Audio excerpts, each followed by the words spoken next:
A esta hora 24/7 Noticias.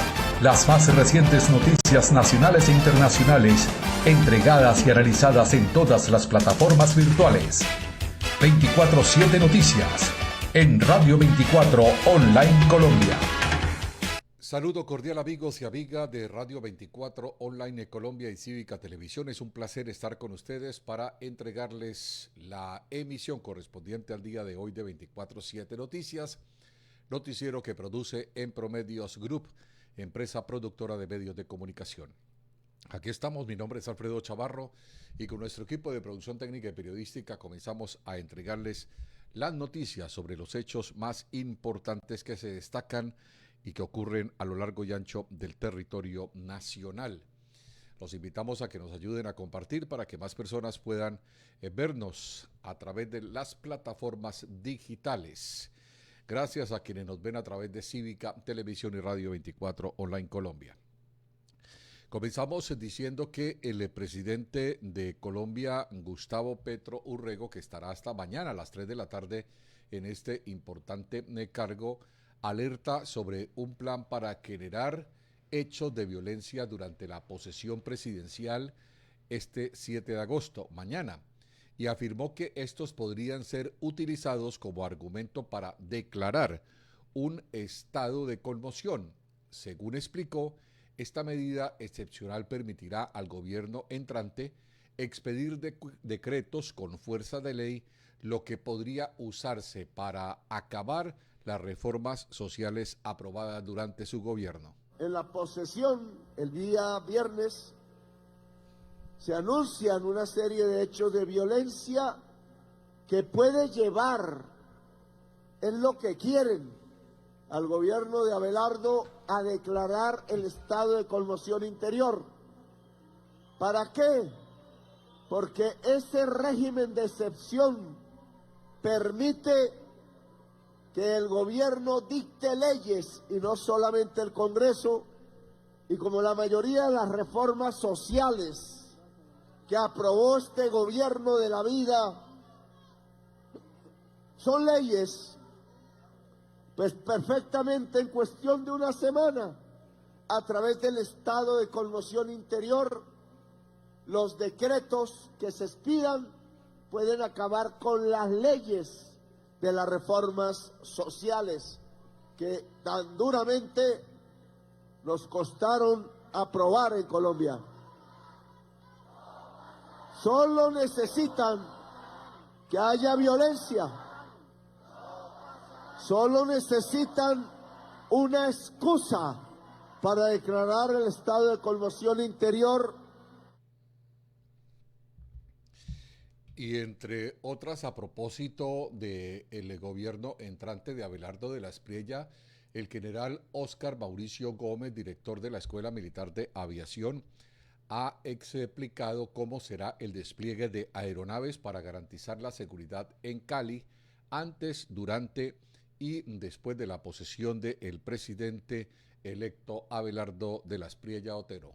En un deber constitucional de la Fuerza Aeroespacial Colombiana se ha dispuesto capacidades espaciales, capacidades ciber y de aeronáutica para poder garantizar la seguridad de la posesión presidencial del señor presidente de la República.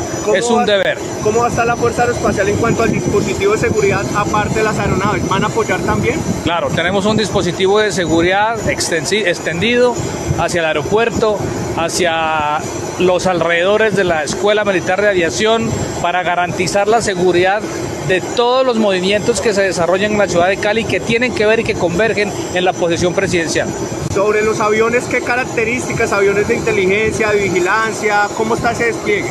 Tenemos aviones de inteligencia, tenemos helicópteros de transporte, también helicópteros armados, aviones armados. Tenemos un dispositivo operacional que garantiza la seguridad y la defensa del espacio aéreo y también con la capacidad de llegar a los lugares que sea necesario para responder a la amenaza. General, sobre el uso de los drones, ¿cómo está ese tema? Definitivamente está prohibido en Cali para la gente, informémosle un poco.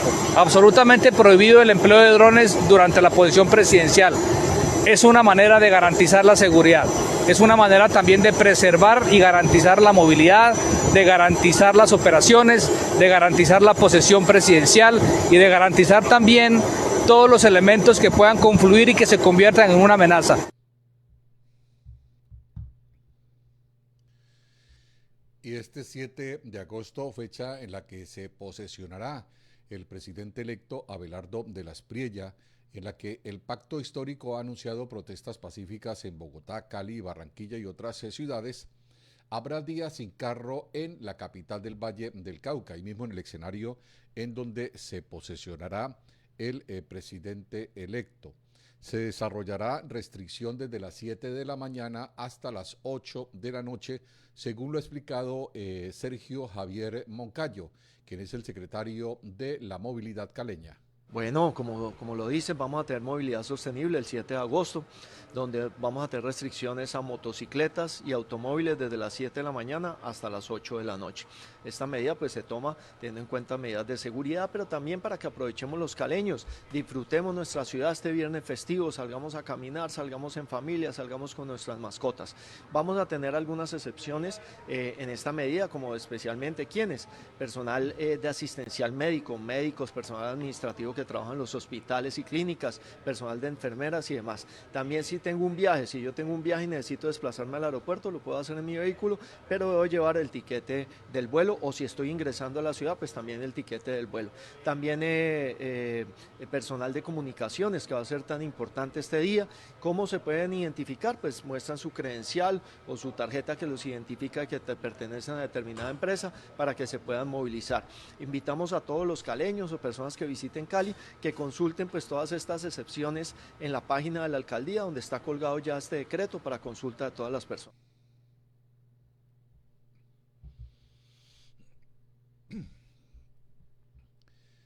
Bien, señoras y señores, continuamos con más información a través de Radio 24 Online Colombia y Cívica Televisión en esta alianza de medios. A propósito de la posesión del presidente electo de la República, Abelardo de la Espriella, en Santiago de Cali, en la capital del departamento del Valle del Cauca, en donde allí la gobernadora Dilian Francisca Toro y también Alejandro Eder, quien es el alcalde de Cali, junto con las autoridades, como ya en efecto lo escuchamos, de la Fuerza Aeroespacial, la policía, el ejército, los organismos de inteligencia, pues tienen el control absoluto de la zona para garantizar precisamente que se lleve a cabo esta posesión. Pues ya está incluso la canciller colombiana Rosa Yolanda Villavicencio, por parte del gobierno, recibiendo la delegación de otros países que llegan precisamente a acompañar al presidente colombiano. No estarán, en cuanto a lo que tiene que ver con invitados especiales, personalidades que no son invitados, entre otras cosas. Juan Manuel de Santos, no estará Ernesto Samper Pizano, Paloma Valencia tampoco va a estar, ellos no fueron invitados. El presidente Álvaro Uribe Vélez ha manifestado que no va a estar tampoco en este evento, y algunas otras personalidades de índole nacional. Pero se destaca dentro de las personalidades nacionales, por ejemplo, una lista que, entre otras cosas, ha tenido algunos cambios. Por ejemplo, se había dicho que Bernie Moreno, senador de los Estados Unidos, muy cercano al presidente Donald Trump, iba a estar, pero se ha conocido que no va a estar Bernie Moreno. Marco Rubio tampoco va a estar, pero sí va a estar pues una persona también muy conocida, además con una aceptación muy importante en los Estados Unidos. Se trata de Mario Díaz Balart, quien es el representante a la Cámara. Estará como invitado especial acompañando al presidente electo de Colombia, Abelardo de la Espriella. Junto a Mario Díaz Balart estará también Terrence College, administrador de la DEA. Estará acompañando y haciendo parte de esta delegación de los Estados Unidos, que estará en Santiago de Cali, en la capital del departamento del Valle del Cauca, mañana en la posesión del presidente de la Espriella, que será a partir de las 3 de la tarde.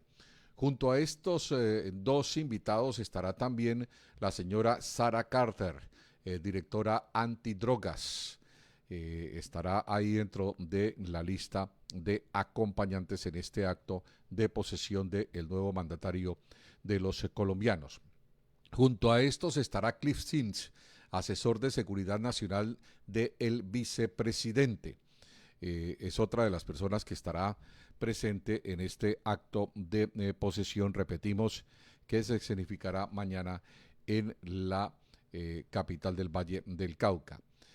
Junto a este grupo de personas aparece también Viviana Bobo, asesora para el hemisferio occidental.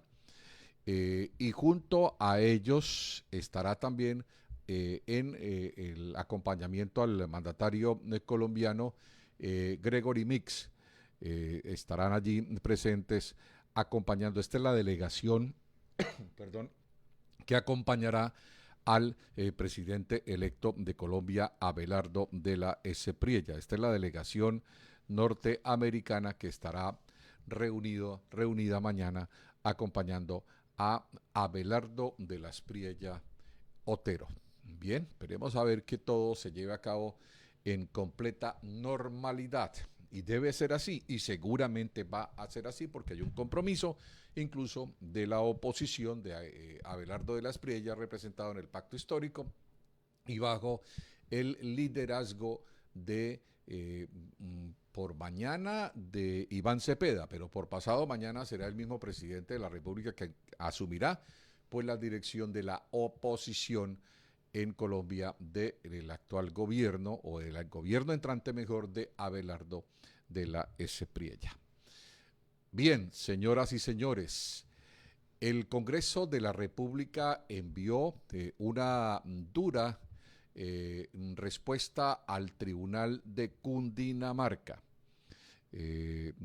Una respuesta en cuanto a lo que tiene que ver con la aceptación de una demanda que busca tumbar la posesión de Abelardo de la Espriella en la ciudad de Cali.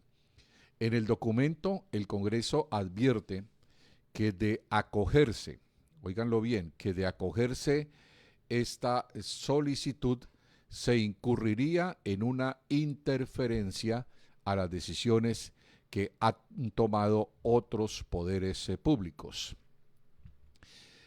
Ahí está pues ese documento que ustedes están viendo en estos momentos en pantalla, en la que el Congreso de la República pues presenta esa misiva, esa carta o esa comunicación. Dice que la decisión de trasladar temporalmente la sede del Congreso a Santiago de Cali fue adoptada por el Senado de la República y la Cámara de Representantes en ejercicio de la competencia expresa prevista en el artículo 140 de la Constitución Política y desarrollada por el artículo 33 de la Ley Quinta de 1992, mediante la concurrencia de las voluntades plenarias y la aplicación de las reglas parlamentarias sobre deliberación, quórum y mayoría. La solicitud cautelar carece del soporte probatorio mínimo exigido por los artículos 25 y 30 de la Ley 472 de 1998 y por los artículos 229 a 231 del CPACA, pues se fundamenta principalmente en notas periodísticas, estimaciones económicas no certificadas, interrogantes documentales y riesgos formulados en términos generales sin acreditar una amenaza cierta, grave, inminente y directamente imputable al Senado de la República. La suspensión pretendida excedería la función instrumental de las medidas cautelares, dice el documento, así pues que continúa diciendo que es una decisión bicameral, constitucional, que produciría una interferencia anticipada sobre una decisión bicameral constitucionalmente adoptada y condicionaría su eficacia a la entrega de documentos cuya elaboración, ejecución y custodia corresponden a las autoridades. El Senado de la República únicamente puede responder por las acusaciones y documentos correspondientes en su órbita funcional, entre ellos la proposición aprobada, el registro de votación, las certificaciones secretariales, el orden del día, el acta disponible y las comunicaciones que reposen en sus archivos. Los aportes contractuales presupuestales que tienen que ver, dicen, logísticos, policiales, sanitarios y de gestión de riesgo deben ser aportados por las entidades que lo produjeron, ejecutaron o que custodian. La obtención y verificación de la información requerida puede realizarse mediante el decreto y la práctica de pruebas sin necesidad de suspender la decisión congresional. Este mecanismo preserva simultáneamente la eficacia del proceso, el principio de legalidad, competencia, la autonomía parlamentaria y la separación funcional entre las autoridades involucradas. Ahí está, pues, ese documento que ha enviado el Congreso de la República al Tribunal Administrativo de Cundinamarca. Cualquier cosa se puede esperar, aun cuando ya todo está prácticamente listo para la posesión del nuevo presidente de la República. Bien, señoras y señores, vamos a una muy breve pausa. Ya comenzaremos a hablar de cómo está en estos momentos el tema de seguridad de cara precisamente a la posesión presidencial en la capital del departamento del Valle del Cauca. Lo haremos después de la siguiente pausa, muy breve. En unos instantes estaremos entregándole a ustedes más información. Ya regresamos.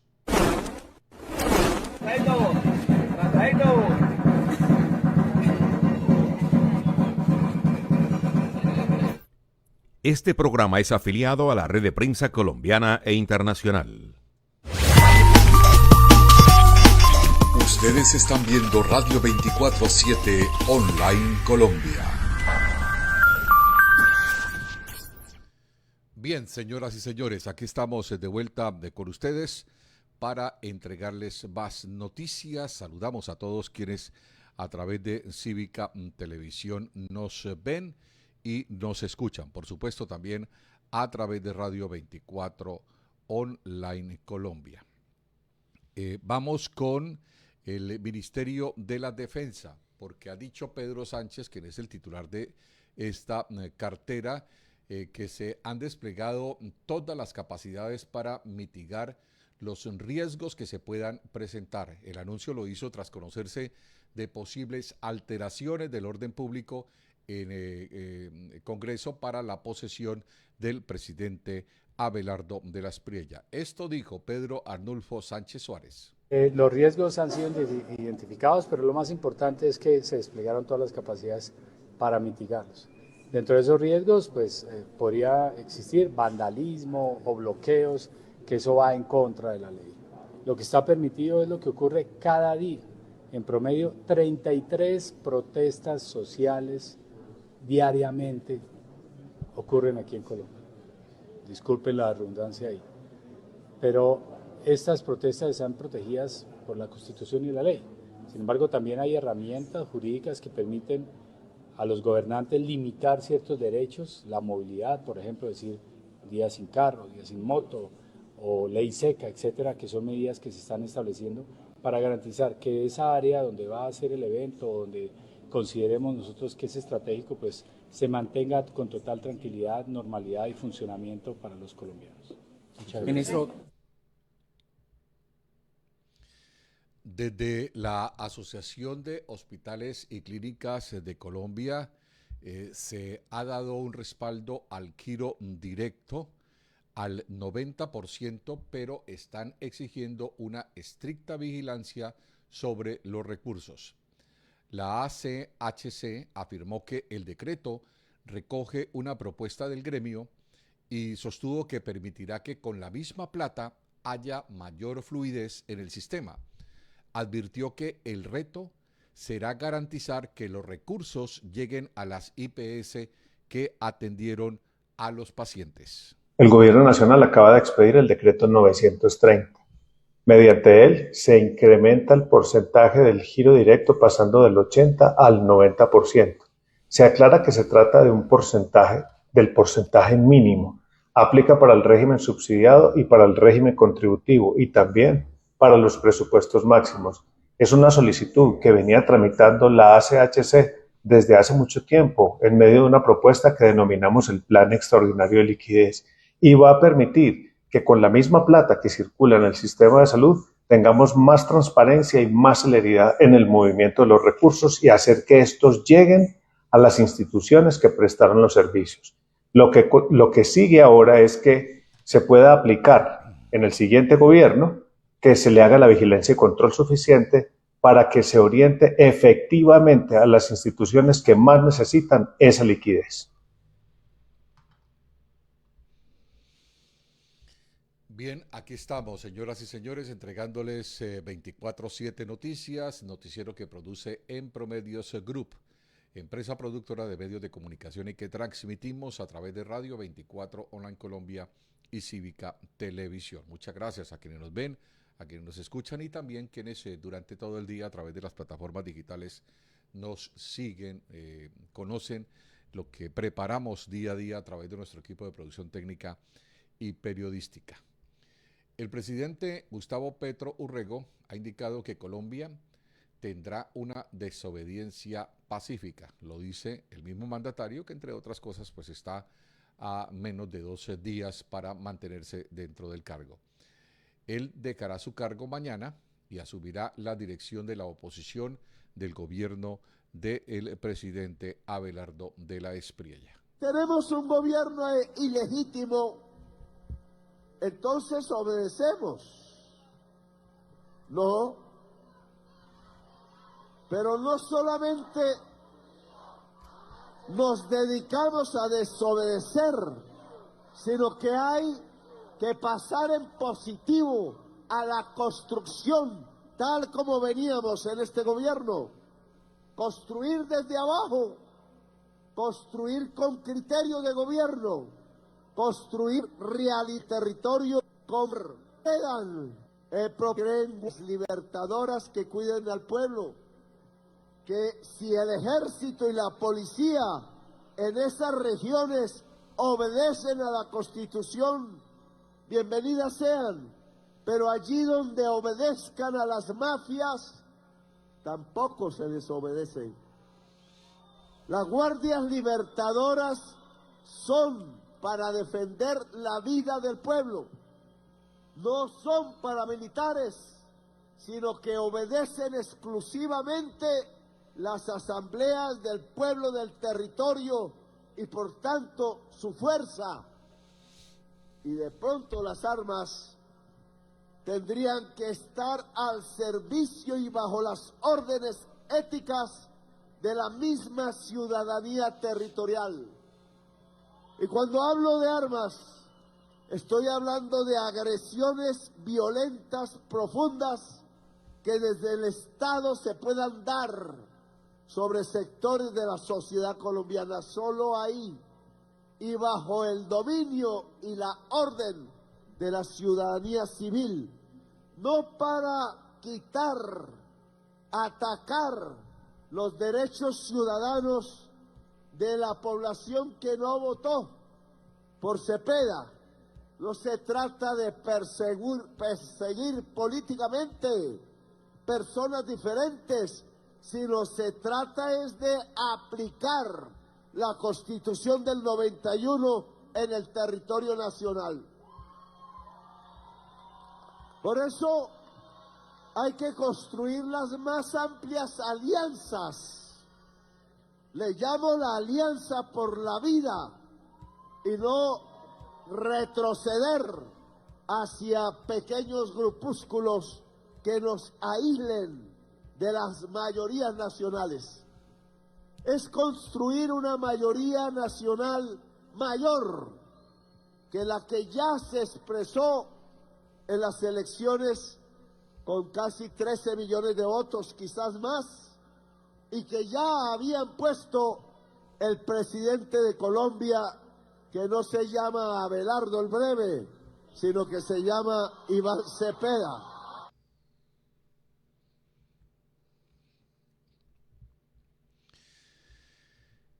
El periodista y presentador Jorge Alfredo Vargas, quien renunció a Caracol Televisión hace ya varios días, después de varios años de permanencia en este medio de comunicación, y que lo hizo por un escándalo de acoso sexual al interior del medio de comunicación y denunciado por unas excolegas suyas, ha indicado que mantuvo silencio por 137 días y que sale a hablar del tema porque solo hasta hace pocos días conoció en audiencia cuáles fueron las razones por las que lo estaban acusando. Indicó que es inocente y que con sus abogados lo demostrará a todos los colombianos. Esto dijo el periodista y presentador. Durante 137 días guardé silencio. No fue un silencio fácil, fue un silencio doloroso, mientras veía cómo se afectaban mi nombre y mi familia. Decidí hablar por una razón muy concreta. Solo hasta hoy, durante la audiencia, conocí los hechos por los que se me señala. Quiero hacer énfasis en esto. Durante estos 137 días, no conocí de manera concreta las acusaciones en mi contra. Nunca las conocí. Toda persona tiene derecho a acudir a la justicia. Ese principio nunca ha estado ni estará en discusión para mí. Pero quien es señalado como lo he sido yo, pues también tiene derecho a conocer los hechos, a responder y sobre todo a defenderse. Para mí, ese momento apenas comienza hoy. Sé que estos meses han generado preguntas, dudas y juicios muy duros. Yo lo entiendo. Créanme, para mí tampoco ha sido fácil. A partir de hoy, ejerceré mi defensa acompañado de mi equipo de abogados y convencido de que soy inocente. Con absoluto respeto, total respeto por el proceso, por la justicia y por todas las personas involucradas. Hoy solo les pido algo muy sencillo, que me permitan defenderme y que sea la justicia con pruebas la que establezca la verdad. A Inés María, a Laura, a Sofía y a Felipe, gracias. Gracias por creerme, por abrazarme, por acogerme y por sostenerme todos estos meses. A la familia y a los amigos de verdad, gracias por estar siempre. Y a ustedes, gracias por escucharme. Buenas noches. Rodrigo Londoño, conocido con el alias de Timochenko, y quien fue el último comandante de las extintas Fuerzas Armadas Revolucionarias de Colombia, FARC, fue imputado por la Jurisdicción Especial para la Paz, JEP, y a otros 26 jefes guerrilleros por crímenes de guerra y lesa humanidad que el grupo armado cometió en gran parte en Colombia.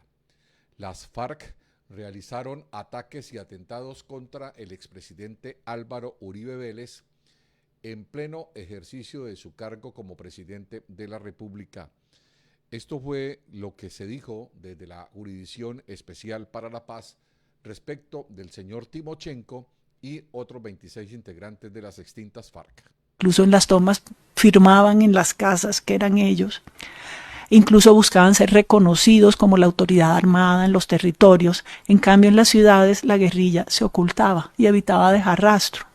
En este tercer patrón se encuentran crímenes cometidos por grupos muy pequeños que actuaban en la clandestinidad, que en ocasiones incluso no se conocían entre sí y no reclamaban la autoridad de los crímenes. Muchos además murieron en la guerra. Hubo ataques con explosivos para lo que en esa época llamaban hacer presencia en las ciudades, especialmente ataques con explosivos contra la policía en estaciones y en CAIs, pero también contra bienes civiles, como los atentados con rockets contra el Palacio de Nariño durante la posesión de Álvaro Uribe Vélez el 7 de agosto del 2002. La mayoría de los rockets fueron en barrios muy pobres e invulnerables, como el Cartucho y la Estanzuela, y murieron 31 personas sin que ninguno de los explosivos alcanzara la casa de Nariño, afortunadamente, porque allí había reunida una gran multitud de personas para la toma, pero cayeron en las casas de las personas de los barrios contiguos, incluyendo un grupo de niños que estaba almorzando en la casa de su abuela. 29 personas más resultaron heridas. Las FARC es responsable, además de estos hechos, del atentado al Club El Nogal, que dejó 36 muertos, cerca de 200 heridos. Son responsables de un atentado con motobomba en la zona borrosa de Villavicencio el 28 de septiembre del 2003, un estallido que dejó 14 muertos, 10 civiles y 4 policías y 48 personas heridas, y entre las víctimas fatales había un niño de 9 años. Son responsables del atentado con una casa bomba que estalló en Neiva, en un barrio residencial. Nos reconocieron que en la casa bomba lo que se estaba preparando era un atentado a una caravana en la cual iría el presidente Álvaro Uribe. Sin embargo, llegaron la fuerza pública, la fiscalía con una delegación de la policía llegó a investigar y estallaron la casa los que tenían el control de la bomba, asesinando a 15 personas, incluyendo varios civiles, incluyendo a la fiscal que investigaba, y destruyendo 40 viviendas de la comunidad. Y también desde la Jurisdicción Especial para la Paz se imputó directamente a las FARC por hechos de violencia sexual contra mujeres y niñas. Así lo confirmó el presidente de este Tribunal de Paz, Alejandro Ramelli, quien se refirió a las graves violaciones del derecho internacional humanitario y violencia sexual, reproductiva y por perjuicio ejercida por los bloques oriental y sur de esta extinta FARC, ejercida por estos dos bloques en 15 departamentos de Colombia. Esto fue lo que al respecto dijo el presidente de la JEP, Alejandro Ramelli. La decisión es trascendental, es la radiografía judicial más completa y profunda que se ha realizado en Colombia en relación con los dos bloques más grandes de las antiguas FARC, el bloque oriental y el bloque sur. Y como lo comentaba ahora Patricia, se cruzan dos casos, o dos macrocasos, el 10, que son básicamente graves violaciones al derecho internacional humanitario, y el 11, que es el relacionado con violencia sexual, reproductiva y por prejuicio cometida por las FARC. Estamos hablando de que estos dos grandes bloques de las FARC básicamente operaban en 15 departamentos, es decir, estamos hablando de casi la mitad de Colombia. O sea, este auto es la mitad de Colombia. Pero además de eso, decir quiénes son las víctimas de manera muy general. Y yo diría, son las víctimas de la Colombia profunda, las víctimas más olvidadas, las víctimas que no habían accedido a la justicia. Estamos hablando de mujeres que fueron víctimas de violencia sexual precisamente por dinámicas de control social y territorial. Estamos hablando de pastores de iglesias cristianas y evangélicas, sacerdotes católicos, soldados, policías, familias buscadoras y sobre todo víctimas de pertenecientes a la fiscalía, fiscales, investigadores que fueron igualmente victimizados. Entonces, además, obviamente, de algunas figuras públicas de connotación nacional. Pero yo quiero insistir es que este auto es el auto de las víctimas olvidadas, de las víctimas, como lo decía ahora, de la Colombia más profunda. Y este auto, pues se viene a agregar a toda la macroinvestigación que hemos realizado en relación con las FARC. Y yo no me canso de decirlo, nunca se ha investigado tanto a las FARC como lo hemos hecho en esta jurisdicción. Y este auto es una prueba más. Recordemos pues, la primera sentencia por más de 21.000 secuestros. Igualmente en el caso 2, las victimizaciones en Nariño. El caso 4 en Urabá. El caso 5 en el Valle del Cauca y el Cauca.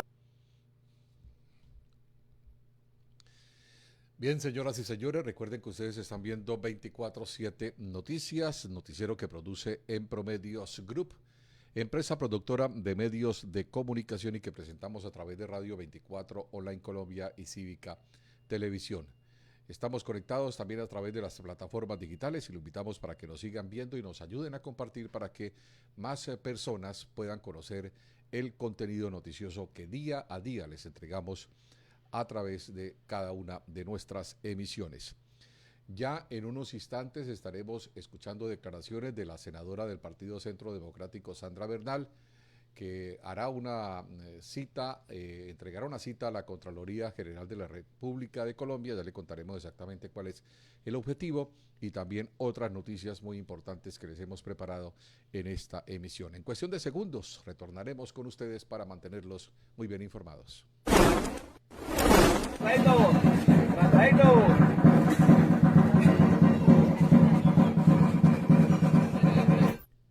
Este programa es afiliado a la Red de Prensa Colombiana e Internacional.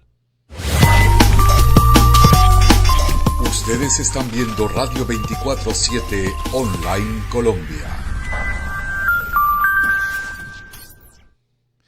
Les contamos que Sandra Bernal, senadora del Partido Centro Democrático, citará a la Contraloría General de Colombia con el propósito de hacerles saber sobre unas alertas respecto de un faltante de 30 billones con B larga, en el presupuesto general del año que viene, del 2027.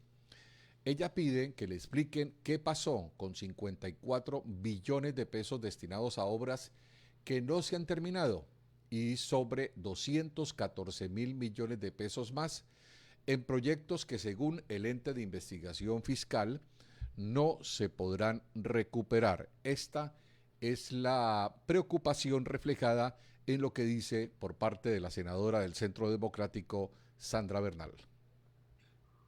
Hoy el país confirma lo que desde el Congreso habíamos advertido. El gobierno saliente deja un hueco de 30 billones de pesos para el presupuesto general del año 2027.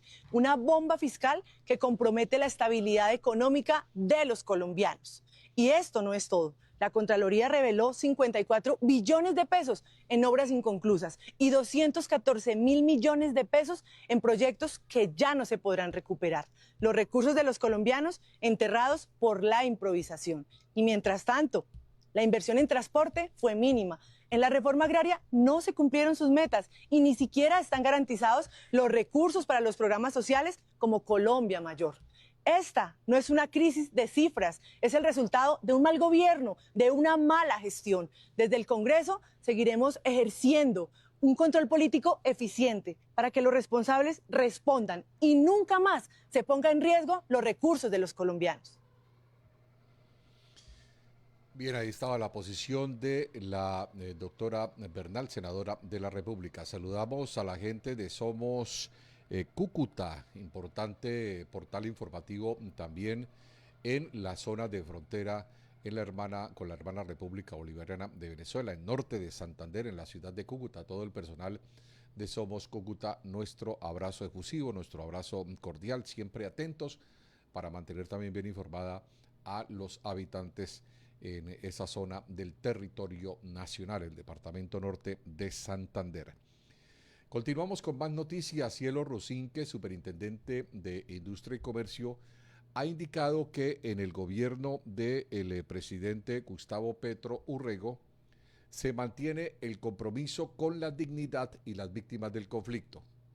Por eso, dice ella, fue radicado por tercera vez la ley Arles, una ley que busca fortalecer la respuesta del Estado frente a la desaparición forzada y garantizar la reparación a las familias. Lo que busca, según lo que dice la señora Cielo Rusinque, es que cuando una persona llegue a cualquier entidad estatal pública, una gobernación, una alcaldía e incluso la presidencia, pues una vez se conozcan detalles sobre víctimas del conflicto, el funcionario esté en la obligación de atender a esta persona, tomarle la información y empezar la ruta o el proceso para que sea atendida y no dejarla ahí guardada y esperar que los familiares o las víctimas del conflicto armado pues esperen las de San Diego para que sean atendidos. Escuchemos lo que propone la ley Arles tal cual como lo dice la señora Rusinque. Hoy el Ministerio de Justicia radica por tercera vez la ley Arles, una iniciativa que nace de una historia profundamente dolorosa y de una deuda que el Estado colombiano todavía tiene con la familia de Arles Edison Guzmán Medina. Desde su desaparición forzada, ocurrida en el 2002 en la Comuna 13 de Medellín, su familia buscó respuestas, entregó información y acudió a distintas autoridades. Sin embargo, el propio Estado reconoció ante la Corte Interamericana de Derechos Humanos que no actuó con la diligencia necesaria ni adoptó medidas efectivas e inmediatas para establecer su paradero. En el gobierno del presidente Gustavo Petro mantenemos nuestro compromiso con la dignidad humana y las víctimas del conflicto. Por eso, hemos venido al Congreso de la República a radicar este proyecto de ley Arles, para robustecer la respuesta del Estado frente a la desaparición forzada y asegurar la reparación integral de los familiares. Este proyecto convierte en falta disciplinaria gravísima que un servidor público omita, niegue, retarde o entorpezca las acciones inmediatas para verificar información sobre el posible paradero de una persona desaparecida. En términos puntuales, cuando una familia entrega una pista, el Estado debe actuar. No puede ignorarla, aplazarla ni dejarla buscando sola. Las dos iniciativas anteriores fueron archivadas. Por eso, hoy hacemos un llamado claro al Congreso. No vuelvan a archivar esta obligación con la familia de Arles. Le hacemos un llamado respetuoso al Congreso para que debata y apruebe la ley Arles. Su aprobación permitirá avanzar en una de las medidas de reparación ordenadas por la Corte Interamericana y fortalecer así las garantías para que ninguna familia vuelva a encontrar silencio, indiferencia u obstáculos del Estado cuando busca a un ser querido desaparecido. Con la erradicación de la ley Arles, damos un paso a la justicia y a la no repetición en Colombia. Seguimos, señoras y señores, entregándoles información a todos ustedes a través de Radio 24 Online Colombia y Cívica Televisión. Noticias que les preparamos para que ustedes se mantengan bien informados sobre lo que ocurre día a día en nuestro territorio nacional. Mediante un comunicado, la Contraloría General de la República ha entregado una información que tiene que ver con un hallazgo fiscal estimado en 824.960 millones de pesos por la falta de puesta en operación del viaducto Chirajara, pues pese a estar financiado o finalizado desde hace casi 2 años y medio, aún no ha sido puesto en operación. Esta es la comunicación que ha sido enviada por la Contraloría, titulada Contraloría determinó un hallazgo fiscal a la Agencia Nacional de Infraestructura ANI por 824.960 millones de pesos por la falta de puesta en operación del viaducto Chirajara. Y ahí aparece y dice que en auditoría de cumplimiento realizada a la Agencia Nacional de Infraestructura sobre el contrato de concesión 4G de iniciativa privada Chirajara, fundadores 005-2016 y otros contratos asociados a este corredor vial, la Contraloría ha evidenciado que el viaducto Chirajara, pese a estar finalizado desde hace casi 2 años y medio, aún no ha sido puesto en operación. Esto es una clara y física mamadera de gallo, como se dice coloquialmente en Colombia.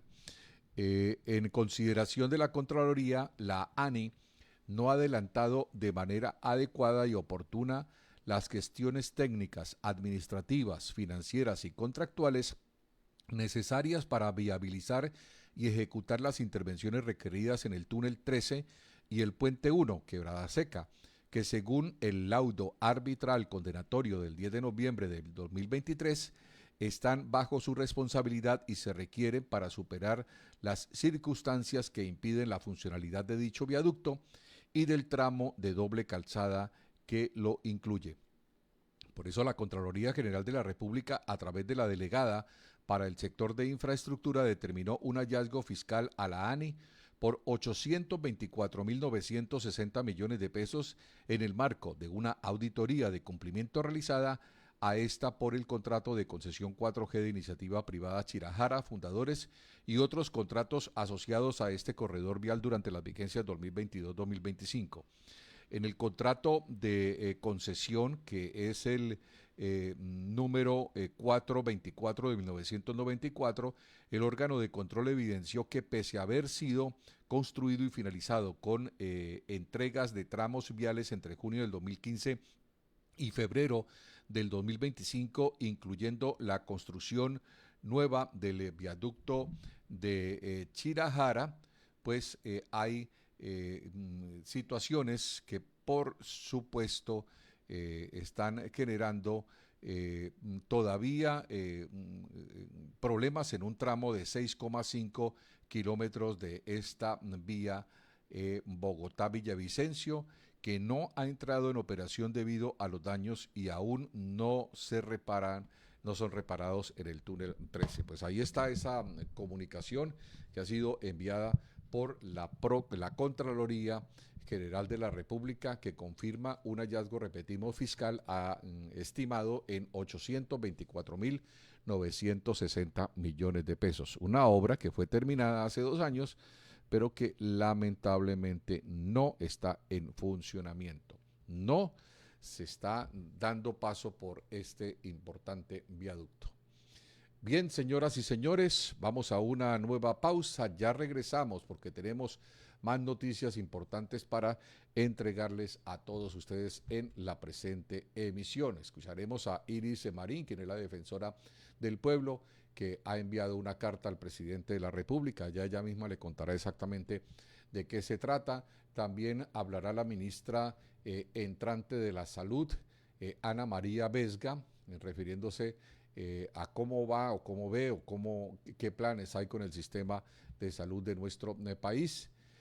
También cuál será la prioridad en materia de obras de infraestructura por parte del gobierno entrante del presidente Abelardo de la Espriella. Lo haremos después de esta muy breve pausa acá en 24/7 Noticias de Radio 24 Online Colombia y Cívica Televisión.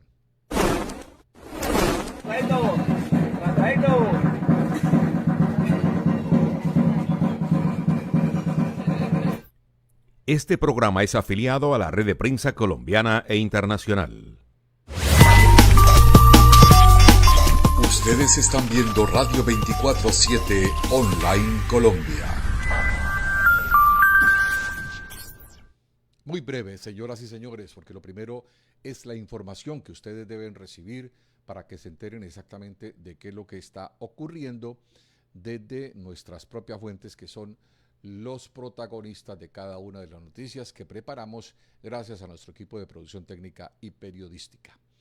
La defensora del pueblo Iris Marín envió una carta al presidente de Colombia con ocasión de algunos anuncios realizados por el propio presidente electo y su equipo de gobierno designado. El propósito de esta comunicación es ofrecer elementos para prevenir retrocesos en materia de derechos humanos y contribuir a que las decisiones iniciales del nuevo gobierno gocen de la legitimidad necesaria dado por nuestro marco constitucional. Esto fue lo que expresó respecto de esa carta la defensora nacional del pueblo, Iris Marín. He enviado una carta al presidente de la República con ocasión de algunos anuncios realizados por el propio presidente electo y su equipo de gobierno designado. Si bien el presidente electo tiene la facultad constitucional para definir las políticas y la organización del gobierno, algunas de las propuestas que se han conocido a través de diferentes medios podrían generar riesgos adicionales para los derechos humanos en un contexto que ya es crítico en esta materia. Esta situación merece especial atención porque se ha anunciado que algunas de estas decisiones serán adoptadas desde el primer día de gobierno, incluso mediante normativa expedida por el Ejecutivo. Las preocupaciones planteadas se relacionan con varios temas: las garantías para la libertad de expresión, prensa e información para la oposición y la protesta social, la idoneidad e imparcialidad de la persona que asuma la dirección de la Unidad Nacional de Protección, la institucionalidad para los derechos humanos y la implementación del Acuerdo Final de Paz, los derechos territoriales de los pueblos étnicos, particularmente anuncios sobre posibles decisiones regresivas en la materia, la protección de los derechos de las comunidades y de la naturaleza en decisiones sobre extracción protección de recursos naturales y en la erradicación de cultivos de uso ilícito, educación pluralista, inclusiva y respetuosa del carácter laico del Estado y la protección de nuestros connacionales en el exterior. El propósito de esta comunicación es ofrecer elementos para prevenir retrocesos en materia de derechos humanos y contribuir a que las decisiones iniciales del nuevo gobierno gocen de la legitimidad necesaria dada por nuestro marco constitucional. También he manifestado mi entera disposición y la de nuestra entidad para acompañar al nuevo gobierno en la discusión de decisiones en estos y otros temas asociados con los derechos humanos. Además, he solicitado que se establezca un escenario de diálogo entre la Presidencia, los ministerios competentes y la Defensoría del Pueblo para examinar estas preocupaciones, presentar nuestras recomendaciones y establecer mecanismos de seguimiento. Debemos trabajar conjuntamente en la protección de los derechos humanos y contribuir a mejorar la situación que enfrenta nuestro país. Ana María Vesga, quien es la ministra de Salud entrante, ha indicado que el sistema no se salva solo y que habrá un plan de choque que será implementado durante el comienzo del gobierno que iniciará todo su proceso en este cuatrienio en cabeza de Abelardo de la Cepriella y que tiene que ver con la atención de los pacientes. Se busca descongestionar el represamiento de pacientes y la entrega lo más rápido posible de los medicamentos, que es un asunto bastante complicado. Ya hablaremos un poquito de este asunto después de escuchar a Ana María Vesga, la ministra de Salud.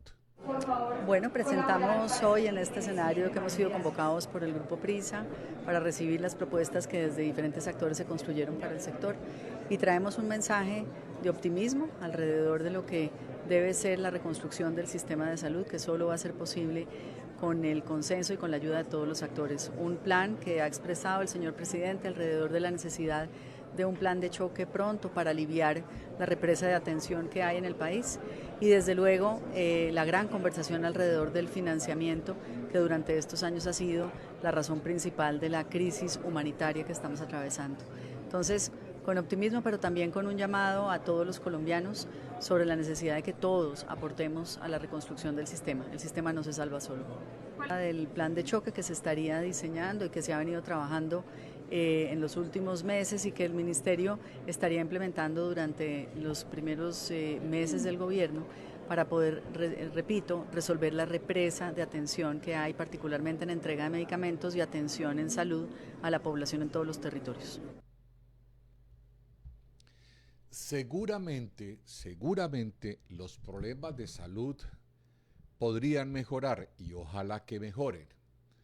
Todo por cuanto, recordemos, en el gobierno que está a puertas de finalizar a menos de 2 días, pues uno de los serios problemas que hubo fue el del sector de la salud. Que si bien es cierto, Guillermo Jaramillo, el ministro de la Salud, en varias ocasiones habló de la necesidad de crear una reforma y que no fue aprobada en el Congreso de la República por intereses de algunos poderosos económicos del país que manejan el sector de la salud, pues ellos se convirtieron precisamente en opositores de todos los mecanismos utilizados por el actual gobierno para, a través de esas reformas, mejorarla. Como no comulgaban, precisamente por haber propuesto el Ejecutivo Nacional esas reformas con el gobierno saliente, pues entonces se empezó, dicen los críticos y analistas, a hacer una especie, digamos, de boicot sobre la misma salud que ellos manejan para hacer ver que entre los usuarios que las irregularidades, imprecisiones, la falta de entrega de medicamentos, la falta de atención oportuna provenía del Ejecutivo Nacional y no de quienes efectivamente manejan la salud, en este caso de los dueños de las EPS y también quienes manejan los dispensarios o dispensadores farmacéuticos. Generaron el caos precisamente para, dentro del punto de vista electoral, tener réditos bajo los argumentos de que esa responsabilidad no recaía sobre estos poderosos de la economía en Colombia, sino sobre el gobierno nacional. Como ya el gobierno va de salida y llega un gobierno que ha estado muy ligado precisamente a ese poderío económico, lo más probable es que quizá el tema de la salud vuelva no a la normalidad, porque el tema de la salud nunca ha estado en la normalidad cuando hablamos de atender eficientemente a los pacientes o los usuarios de las EPS, sea del régimen subsidiado o sea del régimen contributivo. Pero sí podría mejorar, porque a la final soltarán esos nudos que tenían amarrada ese sector de la salud para empezar a moverse como pez en el agua dentro de sus negocios, que entre otras cosas, para que sea visto de buena manera, tienen que también soltar ese nudo, valga la redundancia, y empezar a demostrar de que efectivamente la salud ha mejorado con base en lo que ocurría en el pasado. Nos referimos a estos 4 años, de los cuales ya terminan a partir de mañana después de las 3 de la tarde con el gobierno del presidente Gustavo Petro Urrego. Vamos ahora a otro tema, a propósito de Abelardo de la Priella, presidente electo. El gobierno entrante dará prioridad a la entrega de obras de infraestructura, especialmente las que registran retrasos. Así lo confirma la ministra entrante de el Transporte, Elsa Noguera. La agenda de gobierno. Desde el ministerio tendremos una prioridad muy clara: pasar de administrar obras a gerenciar resultados. Colombia no necesita más anuncios, necesita proyectos al servicio de la gente. Tenemos que ser más eficientes, reducir los altos costos logísticos, conectar mejor a las regiones, devolverle competitividad al país. Creemos en un Estado que honra sus compromisos, que respeta las reglas de juego, que genera seguridad jurídica y también física, y que toma decisiones oportunamente para evitar que los colombianos sigan esperando años por obras que debieron entregarse hace mucho tiempo. Cerramos con esta información del senador Duvalier Sánchez, congresista de Colombia, quien dice que debe hacerse un debate sobre las presuntas irregularidades en las elecciones presidenciales. Y más de uno está de acuerdo, porque esto no puede estar ocurriendo cada 4 años, metiéndole ese puñetazo en la cara a los electores, a todos, a los de un lado y a los de otro. Deben haber unas elecciones transparentes, porque dice Duvalier Sánchez que tiene pruebas de fraude, que quien las tenga, entre otras cosas, que las presente, y quienes quieran refutarlas o restarlas a través de más pruebas, que lo hagan. Esto le cae bien al país y que la democracia debe avanzar. Esto dice el senador Duvalier Sánchez. Por la estabilidad del país y la democracia, Colombia debe salir de esa disputa sobre las elecciones, sobre los malos perdedores que no reconocen la elección y los malos ganadores que ni siquiera un empalme son capaces de hacer. Por eso, todas las denuncias que hay alrededor de las elecciones de presidenciales tienen que traerse a debate de control político, y por eso cité que venga el registrador, que venga la fiscalía, que venga la procuraduría, que venga la policía judicial si quiere, que traigan las pruebas. Yo también tengo las mías. Yo creo que el país y la democracia requiere la mayor confianza sobre el resultado de las elecciones. Hoy hay una disputa política y mediática sobre eso, lo vimos en el discurso del presidente, y por lo tanto aquí nadie quiere transgredir la ley ni los resultados. Por lo tanto, yo quisiera que tuviéramos a bien considerar hacer un solo debate sobre el mismo tema y sobre las miradas y evidencias que cada quien tiene, de los votos, sobre quién, por supuesto, salió electo ganador, pero quisiéramos tener certeza sobre las denuncias que se han hecho. A mí la ciudadanía me ha enviado también registros de personas donde su padre falleció en 1993 y aparecía apto para votar, y tengo el registro y tengo el certificado de defunción además. Por lo tanto, la registraduría debería venir al Senado a responder sobre eso, a todos los partidos. todos quisiéramos claridad y legitimidad, y sobre todo el pueblo colombiano. Tenemos que dar un debate de cara al país con la evidencia, contrastándola y superar la página. Que quede claro quién ganó, quién perdió, que se acepte unos a la oposición y otros al gobierno. La democracia es para eso y se dirime voto a voto. Pero no nos podemos quedar en el pantano de los personalismos, de las versiones y las dudas sin fundamento. El que tenga pruebas, que venga al Congreso, al debate que yo cité y las presente.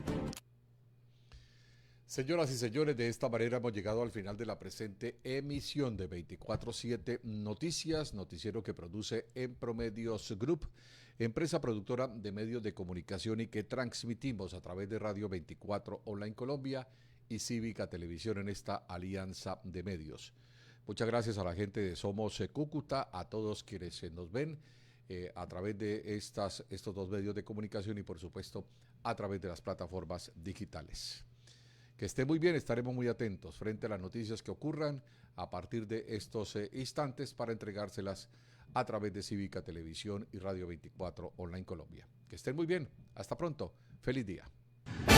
A esta hora 24/7 Noticias, las más recientes noticias nacionales e internacionales, entregadas y analizadas en todas las plataformas virtuales. 24/7 Noticias, en Radio 24 Online Colombia.